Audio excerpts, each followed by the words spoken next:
পরিচিত সবার কাছে আমি মানুষ হিসেবে কেমন সেটা জানার ইচ্ছে আমার কখনো হয়নি।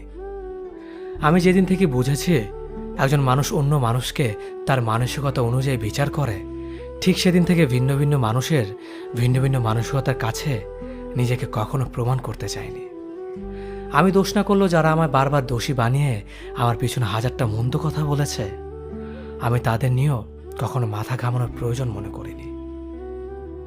আবার সেই মানুষগুলোই যখন আমার সামনে এসে প্রশংসা করছে, আমি তাদের করা প্রশংসা হাসি মুখে গ্রহণ করছি, কিন্তু কখনো বুঝতে দেইনি যে তারা আমায় আড়ালে আঘাত করেছে।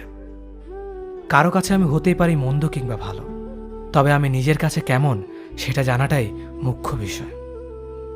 আমার দ্বারা কি কারো কোনো ক্ষতি হয়েছে? আমি কি কাউকে ঠকিয়েছি? কিংবা আমার আচরণে কারো চোখ বেয়ে অশ্রু গড়িয়ে পড়েছে কিনা? হ্যাঁ, প্রতিনিয়ত এসব প্রশ্ন আমি নিজেকে করেছি, কারণ আমার সবসময় মনে হয় আমি মানুষ হিসেবে কেমন সেটার বিচার আমারই করা উচিত। অন্যরা আমাকে আমার মতো বুঝবে না। তাই আমার সম্পর্কে কে কি বলেছে না বলেছে সেটার প্রাধান্য দেওয়া উচিত বলে মনে করি না। আমি তো জানি আমি কেমন। আমি বহুভাবে ঠকেছি, কিন্তু কখনো অন্যকে ঠকাইনি। আমার প্রাপ্তি এখানেই। আমার কোনো বিষয় নিয়ে অনুশোচনা করার প্রয়োজন নেই অনুতপ্ত হবার কোনো কারণ। সব কিছুর বিনিময়ে আমার জীবনের সবচেয়ে বড় পাওয়াটাই হচ্ছে প্রশান্তি। রোজ ঘুম ভাঙে এক বুক প্রশান্তি নিয়ে। জীবনে সব কিছু পেতেই হবে বিষয়টা কিন্তু এমন নয়। মন জুড়ে মানসিক শান্তি না থাকলে পাওয়াগুলো বাদ দিয়েই ভালো থাকা যায়। একজন মানুষ অন্য একজন মানুষকে পুরোপুরি বুঝে গেলেই সম্পর্কের অবনতি হতে শুরু করে। প্রতিটি সম্পর্কেই একটি স্পেস থাকা জরুরি, রহস্য থাকা লাগে। আমাদের কাছের মানুষগুলোকে আমরা তাদের নিজস্বতা নিয়ে বাঁচতে দিতে চাই না। তাদের ব্যক্তিগত পৃথিবীকে সংকুচিত করে ফেলি। আমরা কোনো না কোনোভাবে তাদের পৃথিবীকে শাসন করতে চাই। আধিপত্য বিস্তারের নেশায় ডুবে থাকি। অথচ একজন থেকে অন্যজন আলাদা না হলে, দুজনের পৃথিবী ভিন্ন না হলে, কাছের মানুষের কোনো কিছু অজানা না থাকলে একে অন্যের পৃথিবীতে ভ্রমণ করে আনন্দ পায় না।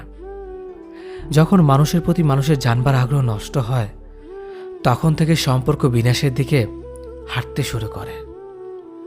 আপনাকে জানতে হবে ঠিক কতটুকু বুঝবার পর কৌতূহল কমাতে হয়, কতটা হাঁটলে বিশ্রাম নেওয়া লাগে, কোথায় শুরু হলে কোথায় শেষ করাটা জরুরি। একজনকে ঠকিয়ে কিছু করার জন্য সামান্য হাসি হেসে নিলেও আজীবন কিন্তু ঠিকই এই অপরাধের শাস্তি ভোগ করতে হয়।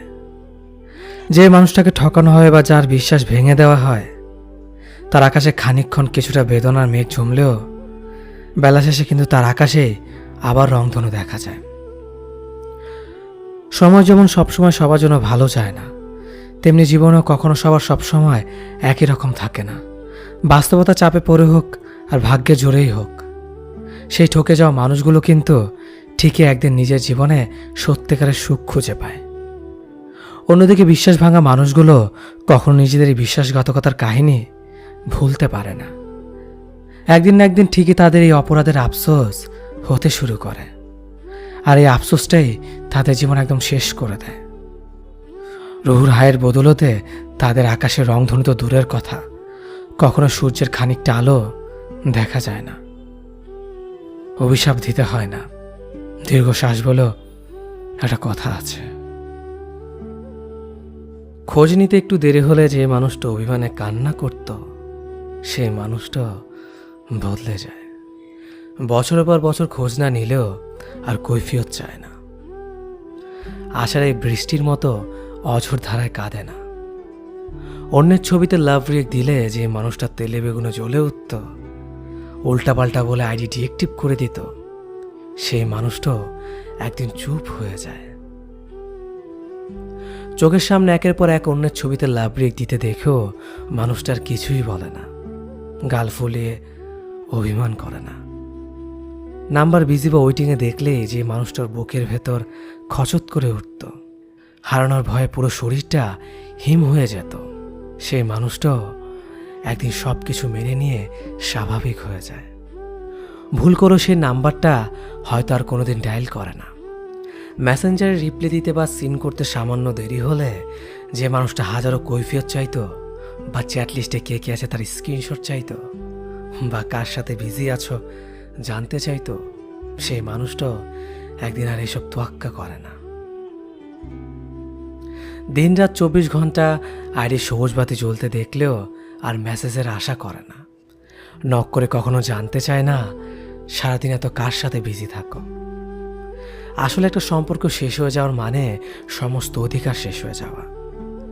মানুষটা ঠিকই সামনে থাকে, তার নাম্বারটা লিস্টে থাকে, তার আইডিটা সার্চ লিস্টে থাকে, শুধু মানুষটারই আর অধিকার থাকে না। ভালোবাসলেও আর কখনো ভালোবাসি বলা হয় না। সব কিছু দেখে শুনে জেনেও চুপ করে থাকতে হয়। মুখ ফুটে আর কখনো বলা যায় না যে তুমি মানুষটা আমার অধিকার, তুমি মানুষটা একান্ত আমার ব্যক্তিগত অধিকার। 2 কাপ চায়ের ঝড় তোলা সম্পর্কটাও 100 ইনবক্স ভর্তি কনভারসেশন স্তূপে সমাপ্তি পায়। ভালোবাসা যেখানে লুকিয়ে থাকে ব্যাক স্পেসে, কাঠফাটা রোদের ভিড় ঠেলে প্রেমিকার সাবন ঢলা হাসি দেখতে যাওয়া প্রেমিকটাও একসময় মাথা ভর্তি দায়িত্বের চাপে সম্পর্ক ভেঙে দেয়। ভালোবাসা যেখানে তালাবদ্ধ থাকে বাম পাশে পড়ে থাকা হৃদবাক্সটাতে। হাতে গোনা কয়েকটি সম্পর্ক বাদে বেশিরভাগের অবস্থায় এমন হজবরল হয়ে আছে। তারা জীবনে হিসেব বোঝে, সম্পর্কে বোঝে না। তাই তো বাস্তবতার কাছে বারবার হেরে যাচ্ছে সম্পর্কগুলো। এসব বাস্তবতার সমাপ্তি পাওয়া সম্পর্কগুলোকে আবার চাপা দেওয়া মডার্ন জেনারেশনের প্রেমগুলো দেখলে বড্ড হাসি পায়। এরা ভালোবাসতে চায় না, চায় শুধু অভিজ্ঞতা নিতে। এরপর সে অভিজ্ঞতা ছিটে ফোটা গায়ে ঠেকিয়ে লোক সমাগমে নিজেকে অভিজ্ঞ অথবা সকল ম্যাচুর পার্সনের ব্যাখ্যা দিয়ে ঘুরে বেড়ায়। না, প্রেম ভালোবাসা এতটা তুচ্ছ না।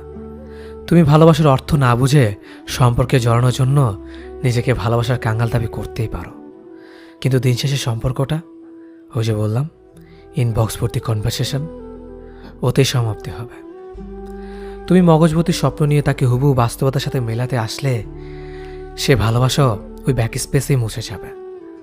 স্বপ্ন দেখা দোষের না, তবে স্বপ্নবান হওয়ার আশায় আবেগে গা ভাসিয়ে বিচার বুদ্ধির লোভ করাটা অবশ্যই দোষের। এক্সপেকটেশনের চোটে অনুভূতিহীন সম্পর্কে জড়ালে সে সম্পর্কে কোনো চায়ের কাপে ঝড় তুলবে না, কিংবা প্রেমিকার শ্রাবণ ঢালা হাসিও দেখবে না। তাই ভালোবাসা তোমার অনুভূতি থেকে, মগজভর্তি এক্সপেকটেশন থেকে নয়। যদি কারোর সাথে দেখা হওয়ার পর শুধুই মন খুলে হাসতে ইচ্ছে হয়, কথা বলার ছলে আঙুল ছুঁয়ে দিতে ইচ্ছে হয়, কিংবা ছেলে মানুষই পেয়ে বসে, অনায়াসে তুমি যা করো না কখনোই, জেনে রেখো তুমি তাকে ভালোবাসো, জানা অজানার বাইরে অনেকখানি হৃদয়ের গহীনে। হয়তো তোমাকে নিজেকে বোকা মনে হবে পরে যখনই ভাববে কি ছেলে মানুষই না ছিল, এমনটি না করলেও হতো। কিন্তু আবার যখন দেখা হবে তখন সেই পাগলামি ছেলে মানুষই কোথা থেকে যেন হঠাৎই নিজের মাঝে এসে তোমাকে অন্য এক মানুষ করে তুলবে। তুমি তাকে চেনো না, তোমার প্রতিদিনের সেই তুমি যেন নিমিষেই বদলে গিয়ে অন্য রূপে আবির্ভাব হয়েছে, যেখানে কোনো কষ্ট নেই, ক্লান্তি নেই, কোনো গ্লানি নেই। যেন তুমি অনেকদিন পর বুক ভরে নিঃশ্বাস নিচ্ছ। নির্মল বাতাসার এই দিনটাই তুমি বেঁচেছিলে অনেক দিনের পরে। ভালোবাসা এমনই, হুট করেই তোমাকে বদলে দেবে মনের অজান্তেই। আর তুমি প্রাণ খুলে হাসবে কোনো কারণ ছাড়াই, তার মুখের দিকে চেয়ে।